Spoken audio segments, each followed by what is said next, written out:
फिर से कहूंगा, एक वो तस्वीर अगर हम चला पाएं स्मृति ईरानी जी के लिए, फिर उस तस्वीर की कहानी आप भी सब सुनिएगा और स्मृति जी आपको बेहतर वो तस्वीर अगर हम चला पाए। अमेठी की दीदी, देखिए वो तस्वीर है सामने, देख पा रहे हैं आप सभी?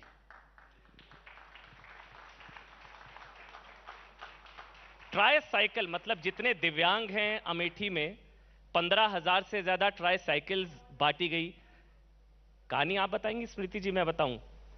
सिद्धिनाथ सिंह जगदीशपुर गए, उन्होंने इनसे पूछा तो उन्होंने बोला कि 20 साल हो गए, नहीं मिली थी, अब मिली है। अब उन्होंने पीछे लिखा है दीदी स्मृति ईरानी, इसलिए हमने आज नाम दिया है सेशन का अमेठी की दीदी। सफर कैसा रहा भाई अमेठी के बहनें भाई वैसे से? जब भाई के लिए कुछ करती हैं तो नाम पीछे लिखती नहीं है। और मेरा ये सौभाग्य है कि ये तस्वीर मैंने जब देखी, राजनीति का पता नहीं अमन जी, क्योंकि राजनीति रिश्ते बनाने की जगह है नहीं जी। लेकिन लोक नीति ये कहती है कि महिला अगर सांसद बन के आए और दीदी बनकर रह जाए तो वही एक नेता की या एक कार्यकर्ता की सबसे बड़ी उपलब्धि है।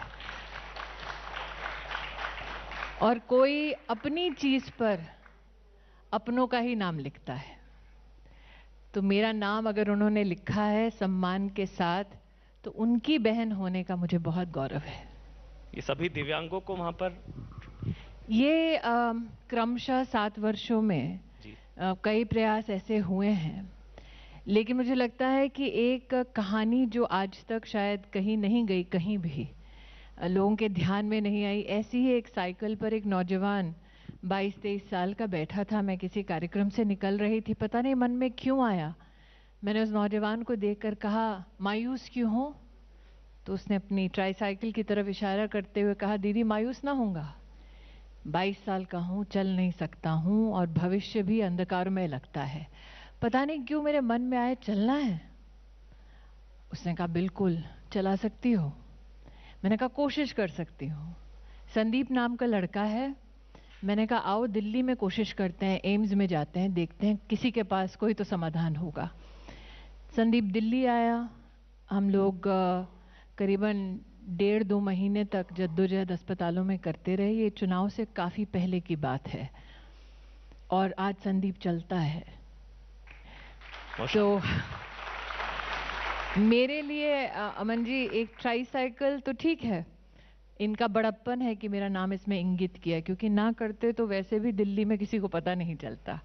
लेकिन अगर आप मेरी उपलब्धियां गिनवाना चाहते हैं जी, तो अमेठी की दीदी होने के नाते 7 सालों में उस 22-23 साल के लड़के का साइकिल से उठकर चलना, मुझे लगता है मेरे जीवन की आज कितने भी तमगे मिले हों या कितनी भी शोहरत हासिल की हो, वो मेरे जीवन की सबसे बड़ी उपलब्धि है कि एक व्यक्ति में दोबारा जीवन जीने की, संघर्ष करने की चाह उत्पन्न करवा देना, अपने पैरों पर खड़ा करना। लिटरली ये सौभाग्य सिर्फ एक माँ को प्राप्त होता है, एक बहन को प्राप्त होता है।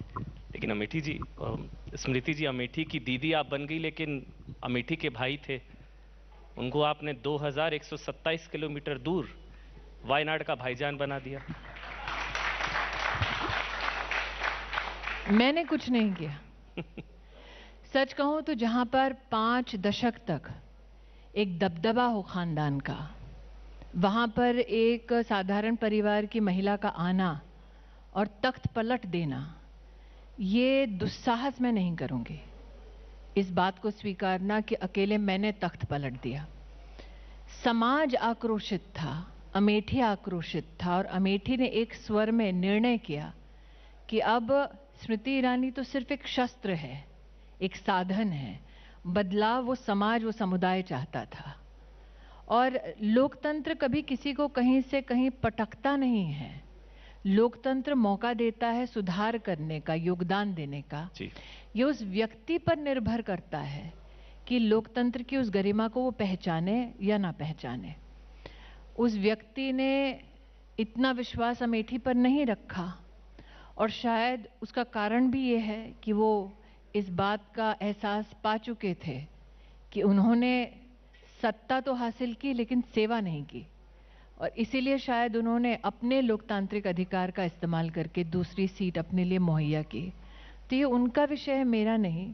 मेरा तो सौभाग्य ये है कि इस लोकतंत्र में मैंने हाँ मात खाई, लेकिन लोगों में मेरा विश्वास जीवित रहा, इसलिए दोबारा लोगों के मध्य में गई और लोगों ने मुझे बहन के रूप में, सांसद के रूप में स्वीकार किया। लेकिन आप मॉडेस्ट हो रही हैं, करियर तो खत्म कर दिया ना। अभी मैं हिमंता बिस्वा शर्मा मेरे साथ बैठे थे, मैंने उनसे सवाल पूछा था, उन्होंने क्या बोला था, उन्होंने कहा कि जो अपनी सीट छोड़कर 3000 किलोमीटर दूर जाकर सेफ सीट ढूंढे वो कैसे नेता। तो करियर तो आप ही ने खत्म किया है ना। नहीं, यूपी में नजर ही नहीं आ रहे मैम। मैं करियर खत्म करने की, आप जो इतना बड़ा मुझे मेरी ताजपोशी कर रहे हैं, उनके करियर को खत्म करने की तो लिस्ट बहुत लंबी है, कतार बहुत लंबी है, और कतार के सबसे सामने वो स्वयं खड़े हैं, तो मैं कहाँ उनका करियर खत्म करूंगी। मुझे लगता है कि अमन जी, एक सेहतमंद लोकतंत्र के लिए जरूरी है, और सत्ता में रहना या सत्ता के बाहर विपक्ष में रहना, ये सत्ता का या फिर लोकतंत्र का एक नियम है। जिंदगी में हम हमेशा जीतें ये संभव नहीं, हार का सामना कभी ना कभी किसी न किसी को सदैव करना पड़ता है, लेकिन जब हार आपको गले लगाती है तब आपका क्या आचरण है।